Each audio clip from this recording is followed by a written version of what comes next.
Hello everyone, this is FIDE Master Victor Neustroyev. Let me bring my microphone a little bit closer. So today I prepared a mastermind for you. I'm going to explain what I do myself to punish chess players who don't play their openings properly. That's why I called it punishing opening rebels. However, it doesn't obligatory mean that after by the end of the webinar you will defeat any player who doesn't play the opening properly, but you will definitely learn the principles and the concept that you should have in mind when you see that your opponent is doing something really wrong in a chess game. Now please let me know if there are any technical issues, how the internet connection is, what about the sound and video quality, because somehow today there is no technical mistakes and everything works smoothly. I am pleasantly surprised with it.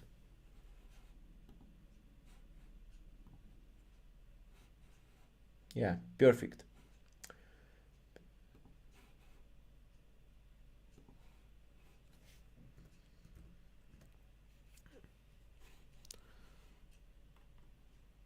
Okay, I should also, well, we will wait for maybe 2 minutes. A few more people will join us.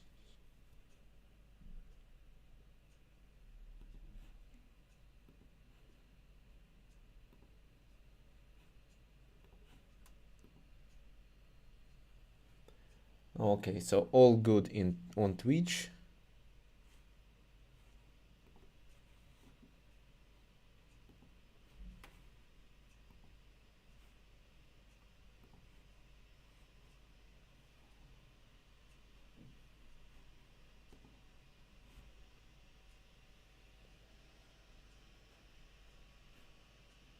Okay.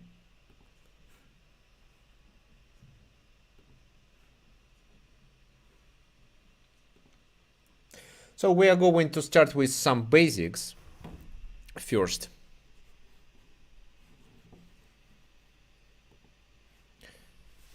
Okay. Well, actually, I'm sure you see the board, and I'm going to share the game that I played against Barolyub Zlatanovic, International Master Barolyub Zlatanovic, who is also working for our online coaching school, chesslance.com, and that game we played in 2019. He didn't play the opening properly. I almost managed to punish him for that, got a strong advantage, but later during the game made several mistakes and then lost. However, let's start and let's talk about basics, and we start with something really simple. We start with e4, e5, knight f3, knight c6. Well, bishop c4, and you know that some amateurs here who don't want to play against fried liver attack, so with knight takes f7 variations, who also doesn't want these, and so on, they play h6 in advance. What's wrong with h6? I'm sure you understand. Well, when you see that your opponent plays something weird, you should understand. Well, actually, you have two options. First option is to keep developing pieces as usual, and maybe later you take advantage of this weird move. And the second option is to think what's wrong with this exact move and why strong chess players usually play something else instead of, for example, h6. However, to be able to do that, you should understand the openings you play. For example, here h6 does prevent knight g5, but at the same time, this is a tempo loss. Nobody plays with the edge pawn in the very beginning of the game, and the best way to punish your opponent in case if he lags with his development is to open the position in the center. So how do you understand open the position in the center? It means that you should open the files, the central files or the files that are close to the center. It's either the D, the E, sometimes the F and C files as well. Yes, you may clear the file fully, or you can just clear the half of that file. So the best reaction to tempo losses is to open the position by initiating a pawn exchange in the center with d4. What happens then? Well, most likely they have to take.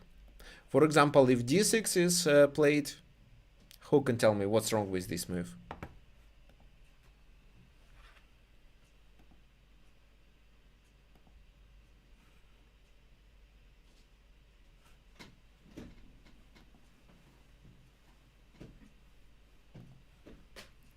So I'm looking for your comments and suggestions.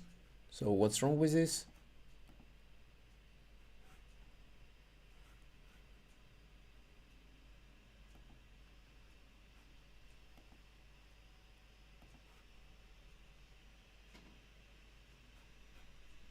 D takes e5 and the queen exchange. Yeah, D takes e5, D takes e5, queen exchange, and then if the king takes, there is f7 hanging. If the knight takes, it's e5 hanging. So that's why they have to take. What should you do now? Well, you may take. This is a natural move. However, it's important not only to open the position right away, but make sure that you have a good coordination of your pieces. So you can take later. Let's first speed up our development with castling. What do people play here? Well, most of club players will continue with bishop c5, which is a mistake. Who can tell me what's wrong with bishop c5 move? Maybe you know?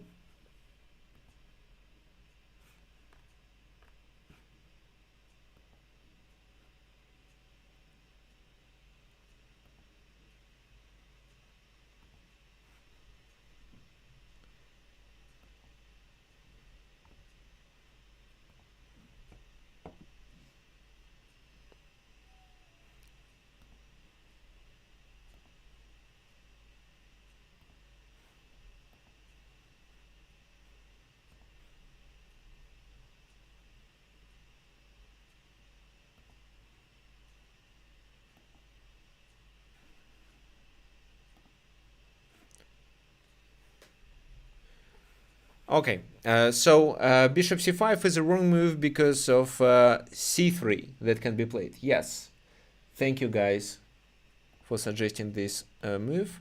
Yes, it's c3 exactly. Well, if they take, you can. If they push the pawn forward, then you can continue with b4, then initiate some activity on that side. But most people take, and if they take, you have queen to d5 to objects. Well, you can't play queen d5 right away. If you do it right now, it's queen e7. That's why instead you should first take on f7, king f7, and then continue with queen d5, taking on c5. If the king moves to the light square, you continue with a check, forcing him to go to the dark square, after which you take on c5 with another check. g6 here doesn't work, you just take, and if king goes there, you gain a rook. If king goes there, you can still take the bishop. So, queen h5, king goes to a dark square, you take there, d6, queen takes there. The number of pawns is equal, but white is better because black pieces are not developed, and black also lost their castling privilege. Quite a common idea. Well, and they cannot save with queen f6. This time you play e5, and after they take, it's over. So it's simple.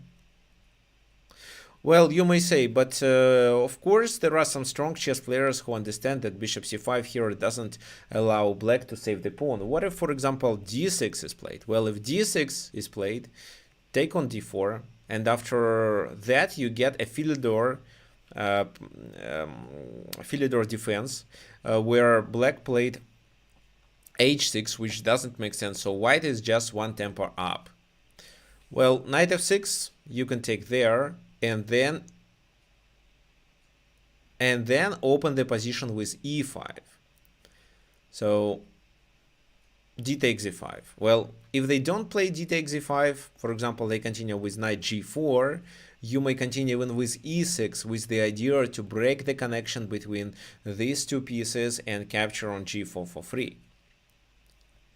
So I don't know what they can do, maybe knight e5, but you still take on f7. And if they take, then you have bishop f7. If king takes, you successfully gain the queen. If king goes to e7, then, well, let's take, and then just take advantage of our better pawn structure. The number of pawns is equal, but these pawns are isolated. Well, that was d6. What about that move, which is also natural? This time it's e5. And knight g4 here is a terrible mistake because of h3, and the pawn on e5 cannot be captured. I'll show you. And after d6, just f4, taking advantage of the pin. So knight g4 doesn't work. Instead, what? d5. Okay, d5. Who knows what should we do after d5 is played? By the first glance, it makes sense to capture on d6, but maybe you can suggest a better move.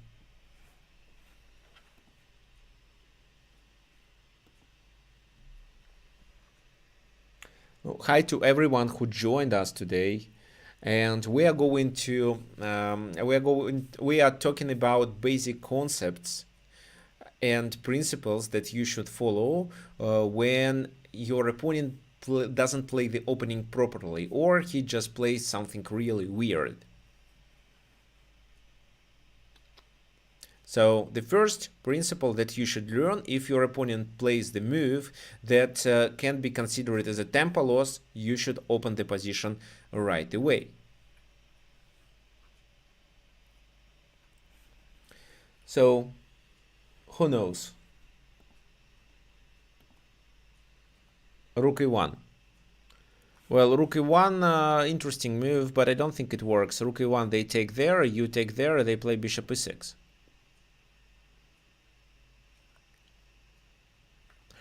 Knight g5 here doesn't work because of h6, so no, not this move. It's bishop b5 here. The best move is bishop b5. You create a pin, the knight has to move. For example, if it goes there, you just take. You just take there, pawn takes, and knight takes d4, so you're threatening to take here. And if knight e5, it's rook e1, of course. If c5, you can play either e6 or knight c6. Both moves are good. If bishop b7, then I think e6 works pretty well. And then queen h5, so they are in a trouble. King e7.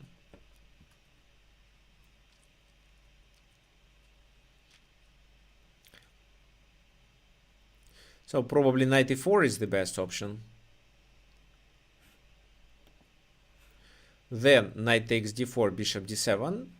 You take on c6 with the bishop, pawn takes on c6. And with f3 you can chase the knight away. Then f4 maybe. Well, it's a good position where you have a strong pawn center, your opponent is still not developed, and you are trying to do something like that to expose the king. Another thing you can do is to play e6 still, and after that continue with queen h5. This is where you have a compensation, but the line I suggested before with f3 is stronger. Okay, so let's go back to the original position and repeat the main concept. If you think your opponent loses a tempo and you lead in development, take advantage of extra tempo by initiating a pawn exchange in the center or closer to the center in order to get better pieces coordination and ideally to attack the enemy king being in the center. If the king is castled, it still may be okay. Okay. What if your opponent plays really something weird? And to demonstrate it, I'm going to explain how I play against such a weird opening like Polish opening, or some people may know it as Sokolski opening, named by famous Polish master. So, before looks like a weird move, and most of you here would continue with e5, and this is where you should learn something. Your opponent, if he plays a weird opening, plays it not for the first time. He has a lot of experience there, and he is likely to know what exactly to react for such common and natural moves like e5 or, for example, d5. So let's say e5, bishop b2, bishop b4, bishop e5, then what, knight f6, let's say. So this is a playable position for black, and it's definitely good, and even e5 is considered to be the strongest reaction to b4, but this is what your opponent knows. So if someone starts the game against you with a weird move, with unsound opening, you have two options again. You have two options. What are they? One of them is to play naturally and maybe later somehow take advantage of his weird moves. Maybe you'll get this chance. However, I would recommend the second option. Play also good and developing moves, but the moves that your opponent is unfamiliar. For example, like I suggest here, c6. Well, c6 is also a natural move. It fights for the center, for the d5 square. So, however, it's not so common, and people who plays b4 usually don't know how to react against c6. Bishop b2. Why did I play c6? I wanna play queen b6. Looks like also a tempo loss, but this time we are trying to grab the pawn. a3, of course a3, what else? And then you play a5, trying to take advantage of the pin. What your opponent can do here? Well, some may play c3, but look at this ugly bishop on b2. This is where you can start with this or that, or with knight f6 at least. Then the concept of Polish opening no longer makes sense. Bishop on b2 becomes really bad. So c3 is unlikely to be played. Maybe this move, well, maybe, take, bishop takes. Well, if the pawn takes, you can take the rook and then capture on b4, gaining the pawn. So bishop takes, c5, bishop retreats, and d5, threatening with d4, which traps the bishop. You get the control over the center with your pawns, and at the same time you gain tempers. So let's say they play this move. How would you play in this position?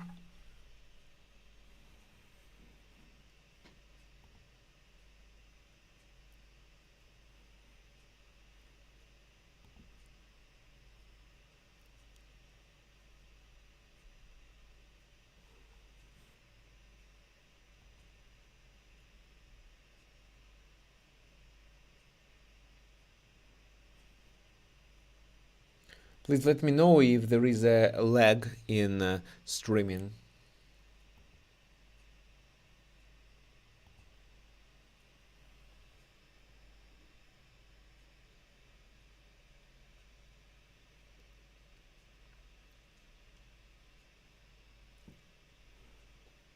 Well, yeah, it should be fine. So knight c6. Well, knight c6 is a nice move, but then e3 can be played.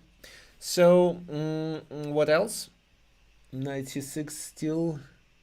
Any other suggestions?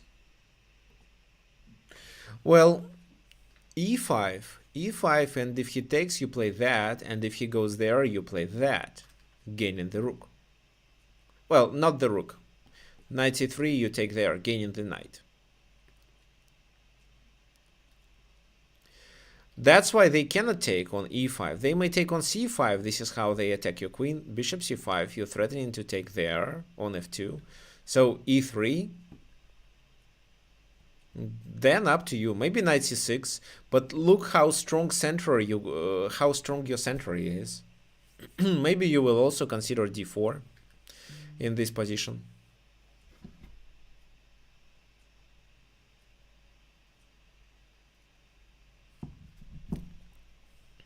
Okay, so what else? e3, c takes d4, e takes d4, knight c6. And if d takes e5, it's still this. If knight f3, then e4, and the knight has to move. Well, of course, if it's a strong player playing with white pieces, instead of bishop c3, he will play c4. A takes b4 doesn't gain a pawn. Well, if they take, yes, it does. You take the rook, then you take on b4. But here, white may play this move, which is a tricky trap. If now queen takes on c5, a takes b4, and both pieces are under the attack. But of course, we shouldn't take. We may retreat to c7. And after a takes b4, exchange rooks. And then continue with knight a6, which is actually a move that attacks both pawns. So they need to save the pawn, maybe with this move, in such a case where the knight goes. And now you may continue with d6, fighting for the center. For example, c takes d6, queen d6, then you play e5. Also b4 is hanging. And if they play d4, you can play even e5. Like that. If he takes there, you take there. If they take there, you take with the bishop. If he takes there, you can probably take on b4. E5 is a weakness. So, bishop c3 is a mistake. This move. d6 still. C takes d6, queen takes d6. So this is a weakness. If instead they play that move, which is natural, just develop your pieces, threaten with this move, this pawn is a weakness. Every time they'll decide to push it, you'll get an option to either take on c5 or continue with queen a5 check. Let me show you. So maybe e3, knight d5, bishop goes there, you take, and after this move, you can continue with queen a5 attacking the bishop. And if bishop c3, you just take it. They take there, you deliver a check, and then win the game. King goes there, it's a mate. If king goes there, it's a fork. If king goes there, knight f2. If there is no better move. Okay. So, c takes d6. Or maybe c takes d6 here, queen d6. And the pawn on b4 becomes a weakness. If b5 is played, you may take, getting a passed pawn on the b file, or just continue with a tempo move knight c5. So bishop c3, protecting it, e5, and you are also attacking it with one more piece, with the bishop this time. Knight f3, e4, knight goes there, then you finally take and end up with extra pawn. So, what I want you to learn, if your opponent plays a weird opening, don't play the most common response, but think how else you can play in order to still locate your pieces properly and fight for the center, as well as to create some problems to your opponent, like I demonstrated here with c6 against b4. If you have any questions, please don't hesitate to ask them.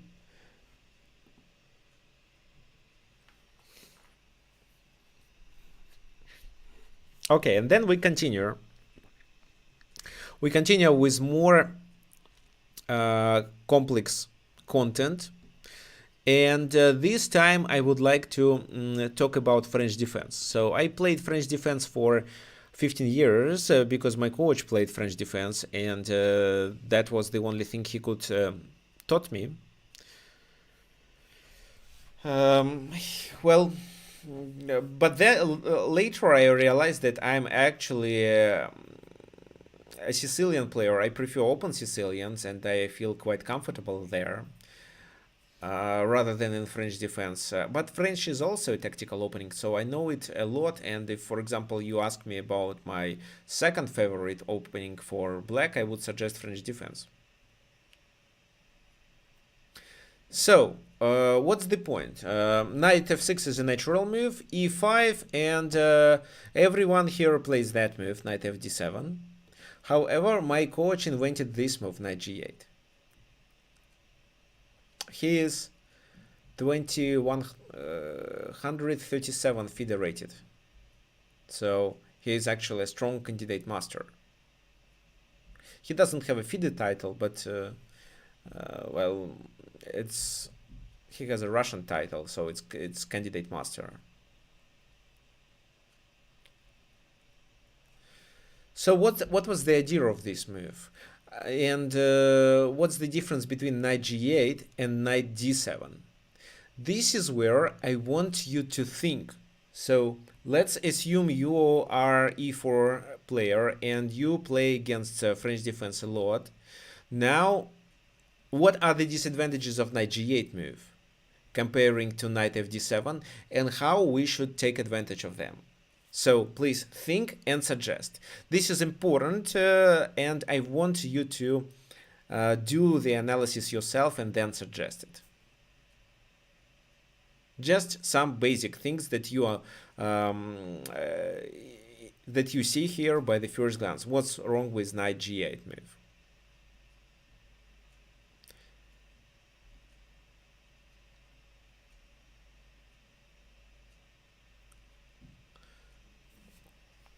And while you're thinking, I will tell you what my coach had in mind when he played that move. Well, he played this move because he thought that the knight is more helpful on e7 rather than on d7, where it's originally placed. So he either develops the knight to e7 or h6. Well, on h6 the knight can be captured, the pawns are double, so it's a rare case, but knight e7 and knight f5, that was his plan. So ideally he wanted to reach something like that. I'll show you. Knight e2, f6, pawn takes, queen takes, knight f3, bishop d6, castle, knight e7, and he thought that this is better comparing to the original line when the knight is here. And well, let's say this. Oh, sorry, not this. Then knight e2, f6, pawn takes, queen takes. Most people here take with the knight, you know. It's the queen move is considered to be dangerous. The queen becomes the object of the attack. So knight f3, bishop d6, castle, castle, bishop g5, queen f7, bishop h4, threatening with a fork. So the queen is the object of the attack. So that's why here it's better to take with the knight. But if you look at this position, wait a sec, where it is? This position. Here probably it's not a big problem because the knight can move to g6 or the knight can move to f5 and successfully block this light square bishop. So that was his original intention. Okay, now I go back to this position and I'm going to read your comments. So white is more developed and have better center. That's right, but well, even if knight fd7 is played, white is still better developed and have a strong center. Okay, so let's look at what Anirudh suggests. So on g8 you went backwards with development, yes. So the point of this move is that the light squared bishop is not blocked? No, that's not the point of knight g8 move. I explained the point of knight g8 move. It's to locate the knight on e7. Okay, what else do we have? Okay, delay development. Okay, so John suggests f4 for white and working for a 5 breakout later on the king side. That makes sense. But John, when you suggest it, you should consider knight, well, let's say f4, knight h6. He stops it. So, you see? Well, yes, maybe because of better development you should play for that, but it's definitely not the best option to take advantage of knight g8.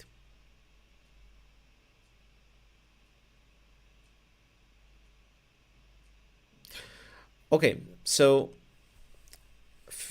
you should look at the options that the knight have. So these two. The knight on h6 can be captured with the bishop, but you shouldn't play pawn to f4 in such a case. The knight on e7 doesn't allow this bishop to get developed. So that is the point. It's hard to develop both pieces to e7. This is the main disadvantage. Also, the knight on d7 was attacking the e5 square. So that's why in that original variation,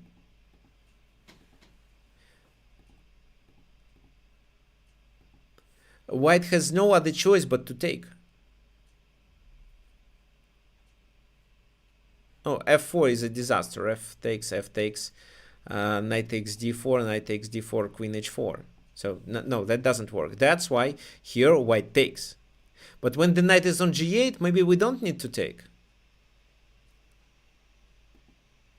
And that offers more options for white. So let's, how would I exploit this mistake? So e5 is not hanging, and it's difficult to develop the knight to h6, and the knight on e7 will be blocking the bishop, what means more lag in development for black. So I would play either bishop d3 or c3 in this position. Let's say c3, c5, bishop d3, knight c6, knight e2, and f6.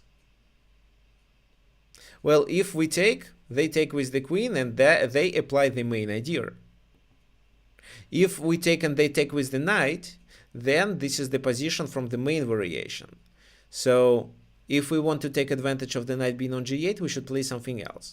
Well, some people suggest here f4, because there is, well, f4, take, still knight d4 doesn't look good. But instead you may take with the d pawn, however, then bishop c5, and you cannot castle.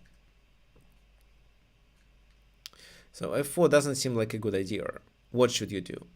Well, this time, when there is no knight on d7, you don't need to protect the pawn on e5 a lot. You just need to bring one more knight. And if they take on d4, you should think twice whether you take with the pawn and do like you usually do in such variations, or you may take advantage of his undeveloped pieces. I would even play this. Why? If pawn takes, I play knight c6 and take on e5 with the idea of that. Anyway, with the knight in the center, I successfully block his pawns and attack c6. Here you may say, what if he takes with the knight? Well, it's possible, but then knight takes e5, pawn takes, and you can play queen h6. And then take on e5 with the queen chasing the king away. If he does that move, bishop takes, pawn takes, you take there, gaining the exchange. And if he takes on d4, you also take his knight on g8, getting a winning position. So if c takes d4 now, you can take with the knight, and the pawn on e5 cannot be captured. Okay, what if they capture on e5 right away? Because in French defense, usually black has a lack of space, not enough room to maneuver with their pieces, we shouldn't exchange them. D takes e5. Let's say they continue with queen c7. Castle. So when you lead in development, you can even sacrifice a pawn for the initiative.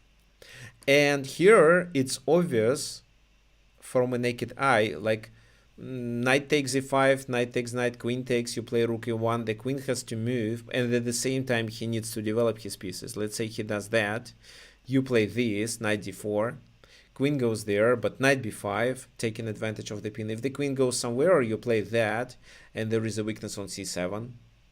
Queen goes to b8, but bishop g5. So you're threatening to take and continue with queen h5, and I don't know how to defend it. Let's say a6, queen here, and if they take, we take on f6, and after that just continue with bishop b5. Well, this is the only move, but queen e6 and queen takes d7.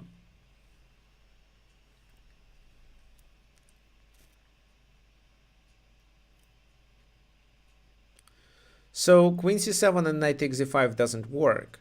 What if instead they just keep developing their pieces and apply their original idea with knight to e7? Well, knight f4. And if knight f5, you take and take on d5. How to play? If this time knight e5, what do you think you should do?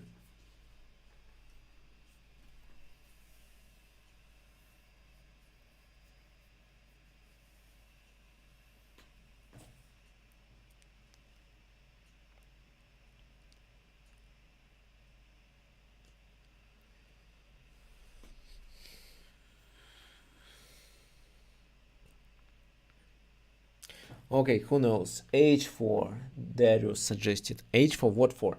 Can you explain it, please?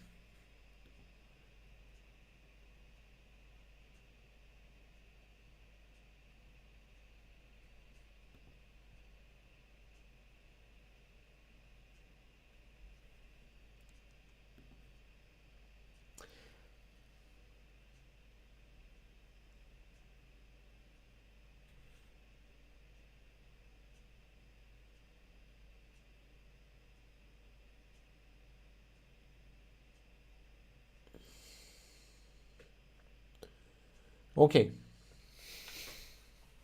So here, the best way to take advantage of this move is actually to threaten e6. For such purposes, you can play this move, and if they block on d7, you take on e6. So I don't think they should move the king. Let's say they decide to block with the knight, maybe this move. But then knight takes e5, queen takes e5, and you take on d5 because of the pin. Okay, what if this knight? Then you can just continue with rook e1 on knight g5 here.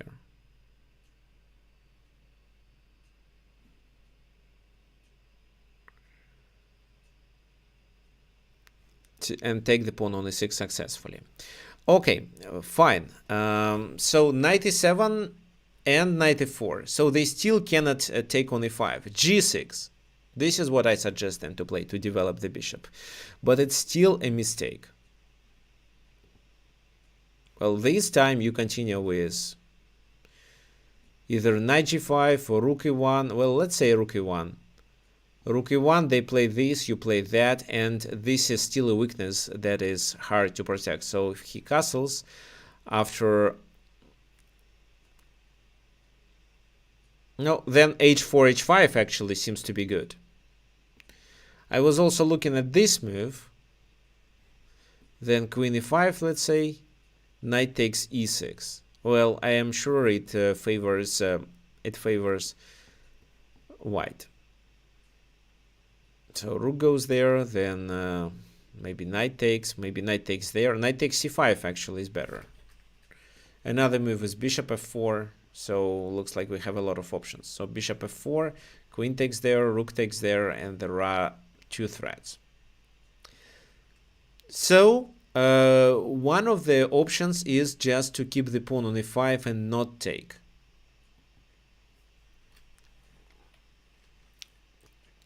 However, you should also consider what else can be done. What else can be done with knight on g8? Well, let me show you something.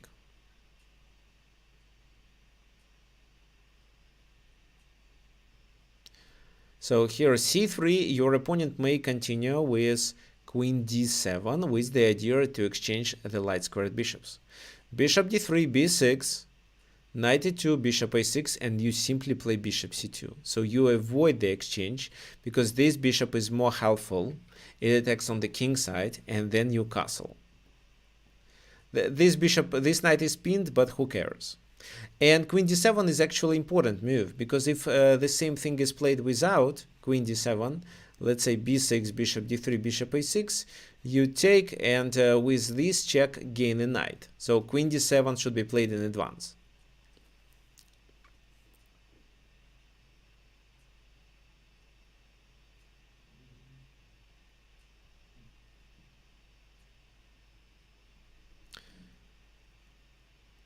Oh, there is a game that I want to show you. However, the move order was slightly different. Here, knight d, instead of that move, knight df3 was played, which I don't recommend, but actually the move is okay.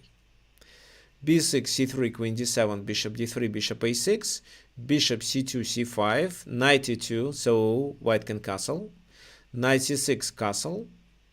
So finally we got the same position as we usually get in the line that I suggest. For example, c3, queen d7, bishop d3, b6, knight e2. Here, bishop comes there, they play c5, you castle, they play knight c6, and you get the same position. So starting from this position,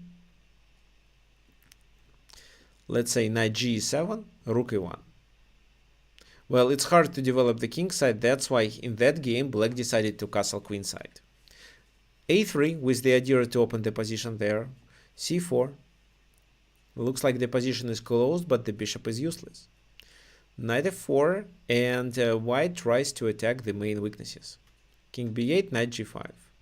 Knight g6 looks like the pawn is protected, but it's still the object of the attack. Knight takes knight, and queen comes to g4 to attack there. h6. So if knight takes, it's bishop c8. That's why queen h3, keeping pressure and pinning the pawn. Bishop c8 protecting it. But g6 is now a weakness. And now knight f7 is a threat. So knight e7, bishop f7, threatening to take there. And black had to sacrifice the exchange, and after that they resigned.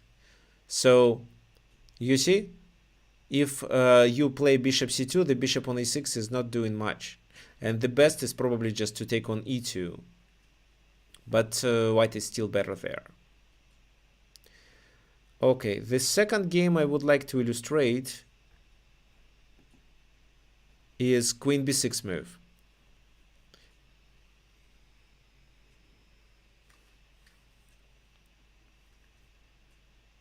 So queen b6 in case if, well, it's something similar to the advanced variation, but this time white plays with extra tempo. Knight f3, bishop d7, so the d4 is well protected, castle, knight g7, and if you play French defense, you probably know that here you should ruin your pawn chain and take on c5. If they take with the queen, it's b4, the knight on e2, this extra move, can go to d4 later in the game, but or it can also go to f4. Knight g6, you can take on g6 and continue your pawn march like that. So this is where white is better, with more space on the queen side, and there is no attack on the king side for black. If queen doesn't take, and queen c7 like it was played in the game with the idea to attack on e5, you play bishop f4, knight g6, take with the bishop to keep the pawn alive, and with b4 you finally get an extra pawn. Well, g5 to attract the knight, but to take the pawn on e5. However, knight d4 with the idea of rook e1. Bishop takes there, bishop takes e5. Well, the game ended soon, but even here, white is already +7. They also take on g7. There is no attack at all, and white is just dominated on both flanks. Okay, let's go back. So after knight g8, almost any black strategy doesn't work if you play properly and if you understand the disadvantages of this move and advantages of this move, knight fd7. So the main advantage of this move is that the knight is attacking e5. The fact that it blocks the bishop is not so important here. Okay, so before we continue, I would like to check if there are any questions. One more thing I wanted to tell you. So when you learn the openings, it's not enough just to remember the move order. You should understand the position, why this move is played. So every time you play it, you should ask yourself, why I play such a move. For example, why do you play bishop d3 here? Well, this bishop, it's the only square. First and second, it's to attack h7. Why you play knight to e2 in this position? Well, it's because if you play knight to f3, it will be difficult to find a good spot for that knight. But the one is on e2, the other one is on f3, and it generally looks okay. So when you learn the opening, I kindly recommend you to play several rapid games to feel the position and then of course analyze them either yourself or with a coach. Better with the coach who is experienced in this opening. Okay, now the next example, how I prepared against international master Berl Zlatanovic. However, before we continue, I would like to remind you that you have an option to book a trial class with any of our coaches. For example, if you go to the main page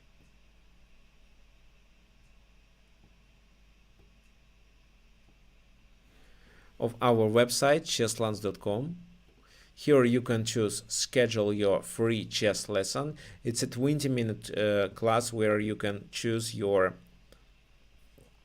the coach that you would like. For example, let's say you choose international master Berl Zlatanovic.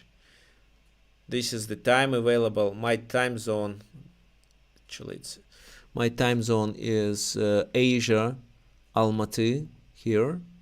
So you choose your time zone here. Usually it's chosen automatically, and then you, for example, click, let's say here, enter your name and proceed to the payment. Well, it's absolutely free. We charge $2. Well, we don't charge, we freeze $2, and after a few days this amount is returned to your card back. So it's absolutely free. This is required only to confirm your intention to have a class, because well, if you offer something for free, some people book and then completely forget about it. So here you pay, but in a few days, even before the class, the money are returned to you back. Okay, so I'm going to share this link with you, and let's now continue with with our topic today.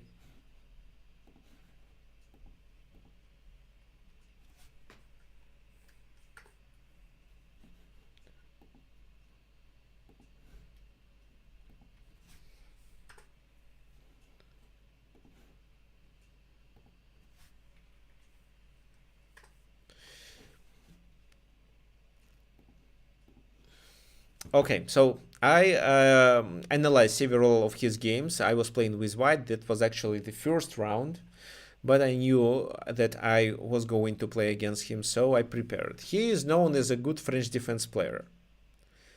Knight c3, bishop b4, win our variation. I was ready for almost anything, but this is where he plays b6, which is a kind of a deviation. Of course, a3. And now this is quite a rare move. Here the main concept is that the bishop has to return back. Otherwise, this b6 move doesn't make sense. So if they take, b6 is just a tempo loss because white continues with queen g4 and attacks on g7. So they go back to f8. Now queen g4 no longer makes any sense. What do you think how you should take advantage of the b6 move and the fact that the bishop retreated back?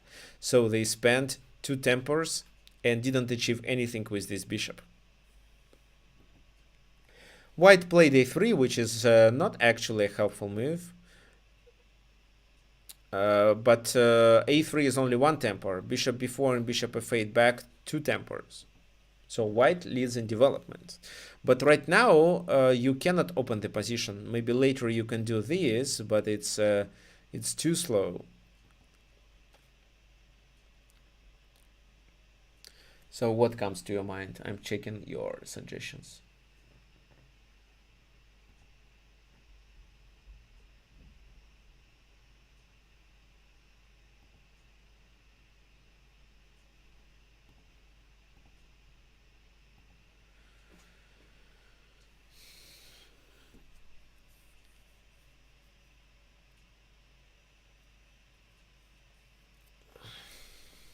To be honest, I actually analyzed this line. So maybe if I were playing this game and that was the first time I saw bishop f8, probably I wouldn't fully take advantage of this weird move order, and the position could be approximately equal. But I read a book about this move. Well, I read the book, and this move was mentioned there as not the best option, and it was illustrated how white achieves a comfortable position. However, during the game, I completely forgot how exactly to play and did some weird things. But at least I didn't allow him to apply his main idea. Well, knight f3, of course, but then knight e7. This is what he played. So bishop d3. I spent a tempo move. I spent the tempo on bishop d3, and they play bishop a6. Here, the key option is how exactly to react. The key issue. So, of course, exchanging this bishop for that bishop definitely favors black, and they are fine after that. But exchanging the bishop for a knight doesn't favor them. And they cannot play c6, you enter d6. That's why he played knight c8 with the idea of c6 then. And now, what do you think white should do? Look, this temper, this knight temper, and the knight is still not developed. White played bishop d3 and knight b5. Well, maybe knight b5 is not a move that develops white pieces, but knight e7 and knight c8 are already two tempers. So a question for you guys is how to react. Well, the question for you, and especially for Anirudh, how exactly white should play in this position.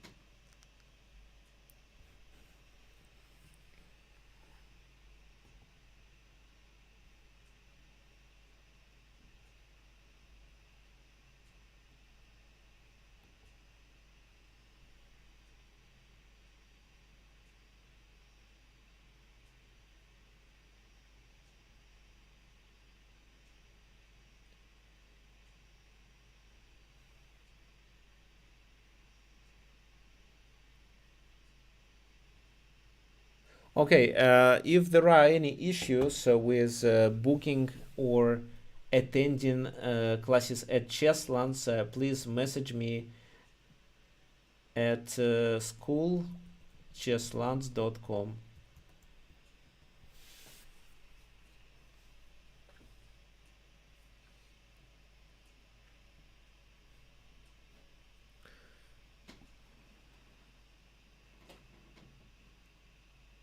Aha, so finally Anirudh is correct about his c4 move. Yes. So Anirudh suggests that while there are so many tempi losses,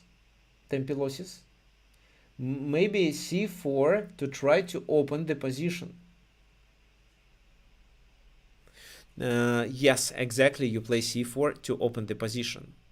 c6, what else? Because if he plays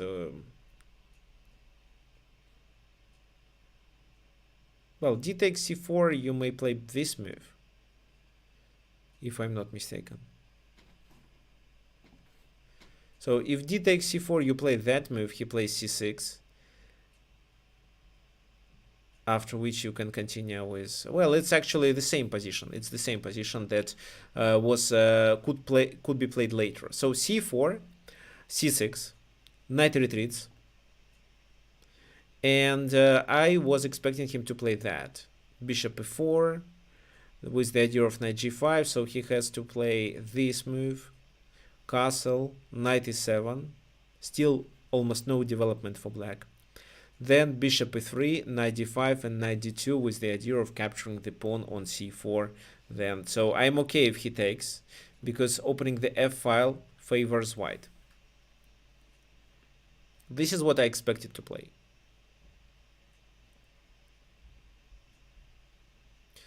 But he took with the bishop. Well, this move maybe is even better, because white gets rid of their bad bishop. So bishop takes c4, d takes c4.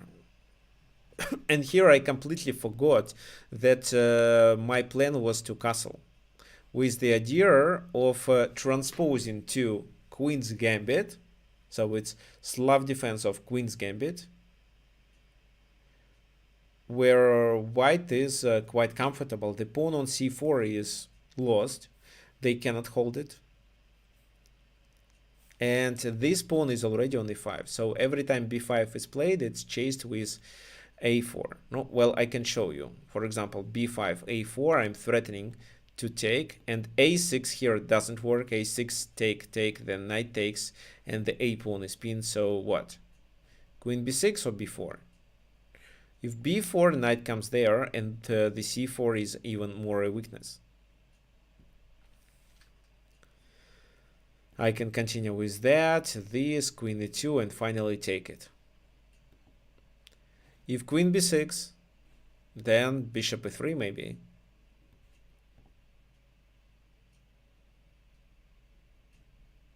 With the idea of d5. So now holding the pawn was definitely a better idea. And if not, if they just develop pieces naturally, I continue with that, take that pawn, play knight e4, try to exchange these bishops with bishop g5, and enter the enemy camp on d6. That was my plan. What happened in the game? I forgot that castle was the best option and played bishop e3. Knight e7. Knight g5. So, with two ideas, to go there as well as to threaten f7. h6. This is where I should retreat, but I played that move.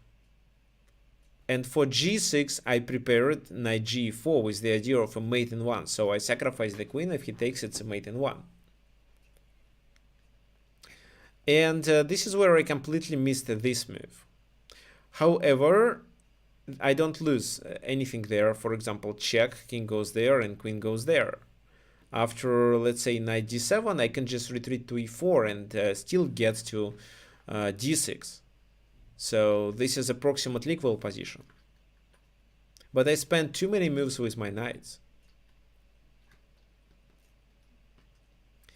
So he played that, knight d5 to cover the f6, queen retreated to e2, bishop e7, queen takes there,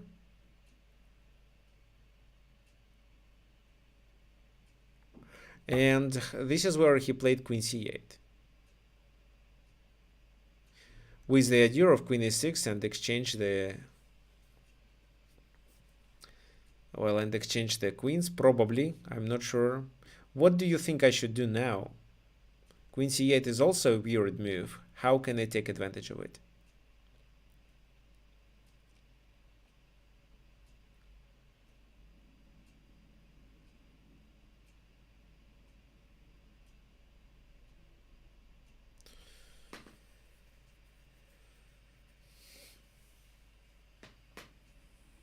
So what comes to your mind?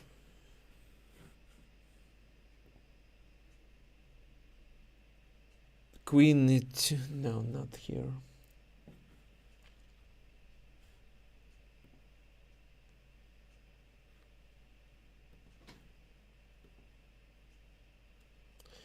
Okay, thanks, John. It's knight b5. You are absolutely right. So it's knight b5 with the idea of knight d6 because I'm attacking it with two knights. Well, he has no other choice but to castle, and I can't take the pawn on h6 because his queen is now protected, so my knight is hanging. I played that. Knight e3 is intermediate attack of my queen, so I have to take. This line doesn't work. Then my knight is trapped.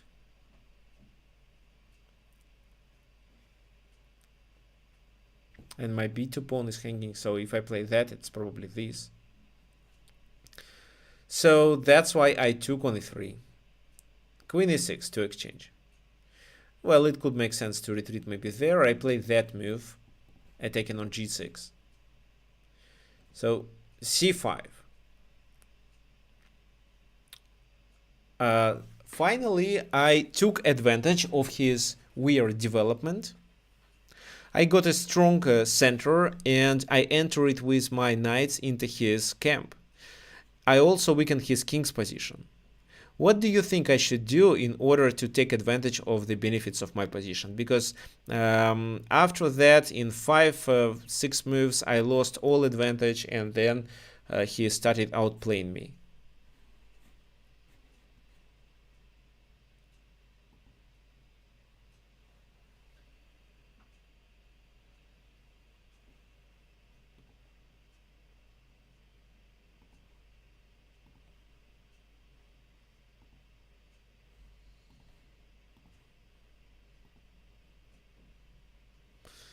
Castle queenside. Castle queenside. That's right. You cannot castle kingside because of that. But actually, I wanted to castle kingside. I was considering this move here. And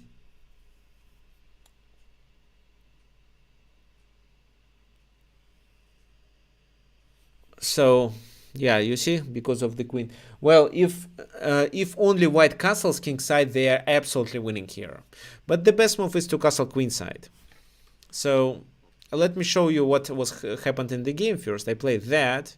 He played knight c6. I played with my king. That was too slow. It was an artificial castling. But that was too slow.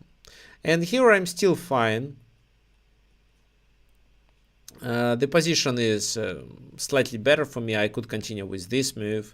But I played d4 and didn't realize that his queen enters my territory and d4 is hanging.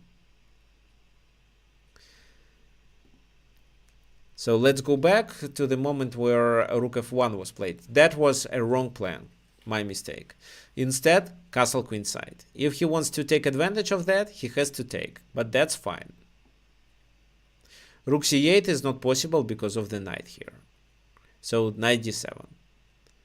Now rook c8 is possible, but I can still block on c3. Take once and then block on c3. So king to b1. And this is where white is absolutely dominating. So f6 has to be covered. And if bishop takes there, I take with my knight. This knight has no moves at all. Only back to b8. And if they play that move, I can continue with rook hf1 with the idea to pressure here. I can also sacrifice on f7 with the idea to take on g6 in some variations. If they play, let's say, this move,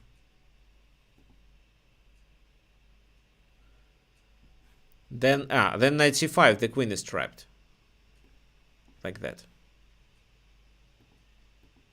So, you see, he has to keep the knight there. So, for example, rook b8, queen d2, king g7, and I can play on both flanks. His pieces are ugly. I can play this move, but I think I would prefer something like that, or maybe that to pressure here. So white is much better in this position. Well, it was a difficult example for masters mainly, but that illustrates what you should do. So I think that my opponent was surprised with knight b5. Of course, he knew that such a move exists, but he didn't expect me to play knight b5. So with b6, he only wants to exchange the bishops, and with bishop d3, knight b5, I don't allow him to do this. In order to apply the original idea, he has to spend one more move with the knight to c8 and then c6. But then I open the position with c4 and transpose it even to queen's gambit. So originally the game should be continue with this position. Well, I played that move, it's not a mistake, then decided to apply some counterattack. The main thing that I did here, I provoked and I provoked weaknesses on f6 and replaced my knight to e4 to enter the d6.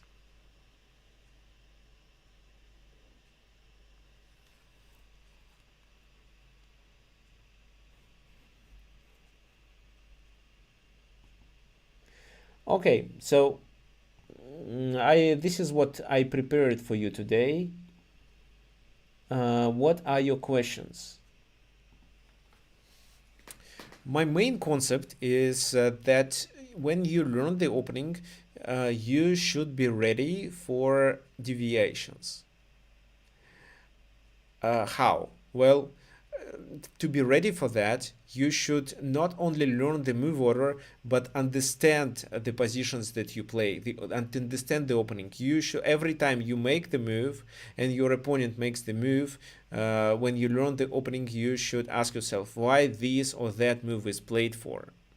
Like it was in the previous example. So why do people play knight fd7 here? Why nobody plays knight? Almost nobody plays knight g8. It's probably because the knight is not attacking e5, or maybe if the knight goes there, the bishop doesn't go there. So what's the concept? Not enough pressure on e5, but the knight on g8 doesn't block the bishop. So maybe this is what black may favor. So these are the these are your thoughts. So learn the opening, play it, then if you see something weird, analyze it to make a better understanding of the opening you play.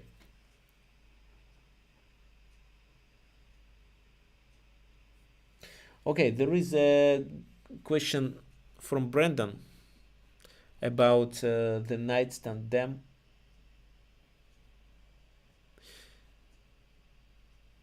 So what's the question? What is the main file? Well, I actually don't understand such a question. What do you mean by saying a file?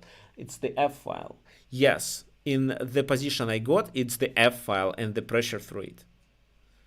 The position should be something like that, with the pressure through the F file, and it would be quite hard for them to defend. The other strategy, instead of attacking the king side, because of no c8 square available, I can play this move, double the rooks there, and enter the c7 square.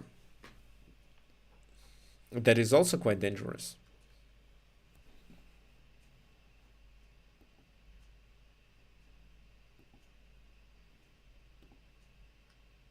Okay, so I'm waiting for your questions, and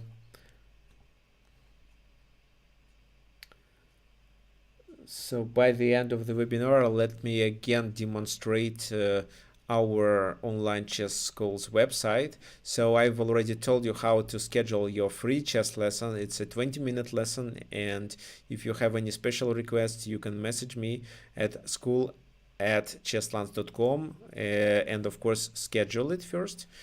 Or if you're looking for a 1-hour class, then click here, book your lesson. Choose your coach, choose your time zone if it's not set automatically. Then choose your coach who you want to work, like Julian Nieta, Nikolai Yordanov. So there are a lot of players, for example, international master David Fitzsimons from Ireland. Then choose the time that suits you well, let's say this, enter your name, last name, and click proceed to payment. How does it work? 15 minutes before the class, a Zoom link is sent to you, and you enter a Zoom conference with the coach, where you can discuss what you should study. The coach may analyze your games first and or suggest what exactly you should do to get improved. So let me send you this link.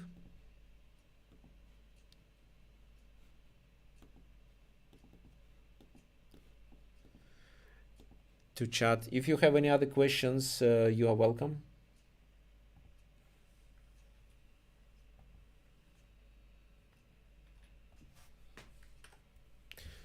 How do we understand the main concept of the opening you play? Well, to understand the concept of the opening, you should learn it properly.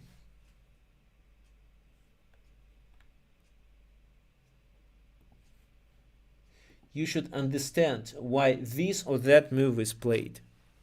And when you understand it,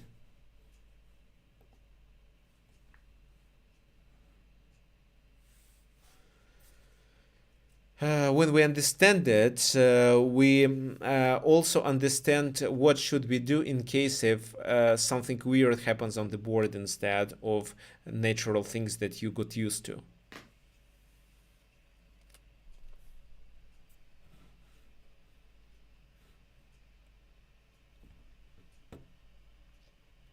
So that was the answer. To be more comfortable with the openings, I ask you to play more games. So, for example, if you are a club player, I suggest you to play rapid, 15 plus 10 rapid. If you are, let's say, 2200 player, I suggest you to play rapid and blitz games, but play a lot. And if you think that your opponent played something weird but you didn't take advantage of it, analyze this game with the engine, with the coach, or with anybody else, even with your opponent, to make sure you know how to react on this or that move, and to understand the reason why you didn't find a proper solution during the game. So just play more and analyze to be better with the opening you choose. Okay, guys, thank you for your attention. And I also would like to remind you that next week there is a MasterClass. Our coach, international master Mauricio Santana, by the way.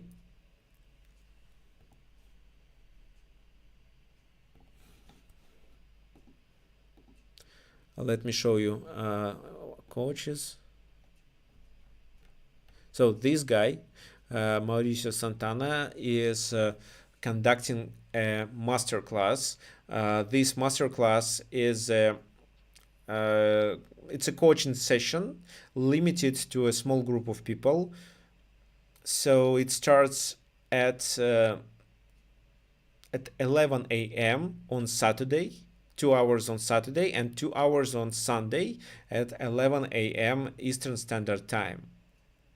He is going to explain how you should improve your calculation ability. So how to think like a master when you calculate, how to not spend much time on calculation, and what exactly to calculate. So I invite everybody there, and I am also going to send a mailing for you, so you decide whether you want to join. But actually, I think that he is one of the best coaches of our school. You can learn a lot from him.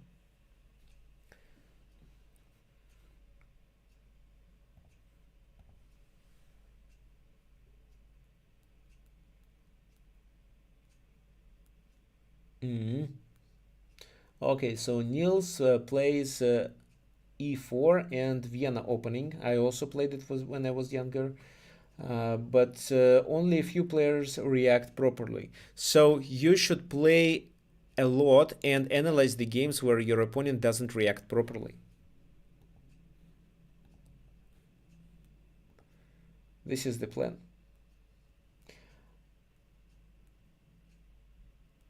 Okay, so there is also a message by Mary Carr.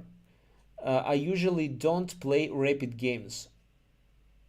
What do you recommend them for? So why do I recommend rapid games? Well, and what type of games do you usually play? Do you only play blitz games, or do you only play standard games with, let's say, 1 hour per game, or 1 hour, well, 90 minutes per game? Why do I recommend rapid games? Because this is a good opportunity for you to train the opening, to feel the positions that because, well, let's say you are an e4 player, so you have to learn a lot of openings, and to learn them you should play them a lot. If you play with a standard time control, you just don't have enough time to play so many games. If you play with rapid time control, you at the same time have enough time to think and to find the solution of what to do in case if your opponent doesn't play according to the main line. And rapid game time control allows you to play more, so more games, and more weird situation will happen that you will analyze after the game, so you will be prepared for such situations during the tournament. So Medicare plays standard or 3 days per move. Well, so you should play rapid games just to achieve a quantity of the game. So play a lot, because with rapid time control, you are, well, if you spend, let's say, 3 hours per day for chess, you may play 10 games, let's say, and analyze them. 10 games and analyze them all. Okay, guys, thank you for attending, and see you next week. I'm not going to do any webinar, but Mauricio Santana will conduct a masterclass that I kindly recommend you to join. Thank you for watching, and see you. That was FIDE Master Viktor Neustroyev.